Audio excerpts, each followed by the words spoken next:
God told me to warn you, you cannot go back to this person again. God told me to warn you, you cannot go back to this person again. No matter how familiar it feels. There's someone from your past that still crosses your mind. Not constantly, but enough for you to notice. Sometimes it's a memory that comes out of nowhere. Sometimes it's a feeling that you thought you were over. Sometimes it's that quiet thought. What if things were different now?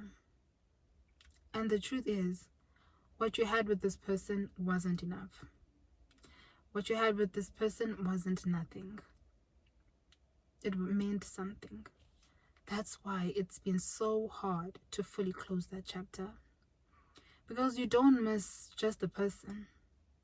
You miss what it felt like when things were good. You remember the moments that made you feel seen. You remember the moments that made you feel connected. The moments that made you feel believe it could actually work. And those memories, they make it easy to forget why it ended. But here's the truth that you've been avoiding. Even if you went back, it wouldn't be the same. Because the version of you that accepted that situation no longer exists. This reflects to the story of Lot's wife, in the book of Genesis. She was being led out of a place that was no longer safe for her. She was given a clear instruction. Don't look back. But in that moment, she turned back anyway. And she became stuck. Now the deeper meaning is not just physical. It's emotional. It shows us that looking back at something God has already removed you from can keep you trapped in it internally.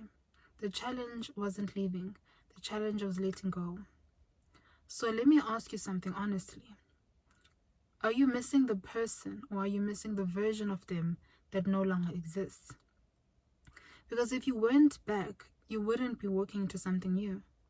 You would be stepping back into something familiar. And familiar does not mean aligned. It just means you've experienced it before. And now you've grown. You see things you didn't see before. You feel things you ignored before. And you recognize patterns you once overlooked. And going back would require you to ignore the growth, silence your intuition, and repeat a cycle you've already learned from. So what do? You stop romanticizing the past. You stop focusing only on the good moments, and you remember the full picture, not just what you felt, but what you experienced. Because clarity doesn't come from emotions alone. It comes from truth. And hold on to this from Book of Isaiah 30 verse 21. Whether you turn to the right or to the left, your ears will hear a voice behind you saying, "This is the way, walk in it." That means you're being guided forward, not backwards. If you know you're not moving back, comment, "I'm moving forward." And subscribe to the channel and save this for the moment you feel tempted to look back. Comment down below. Comment, "I am looking forward. I am closing the chapter, looking forward to what is next, what is new, and making space for what is new, and not continually looking back." Claim that for yourself. Thank you so much for coming to the channel and taking your time and listening. And if this message really resonated with you, pray to God for clarity. Pray to God for discernment. Pray to God for confirmation, and to know that this message is for you, and for you to help you, guide you. And how do you handle the situation? How do you move forward?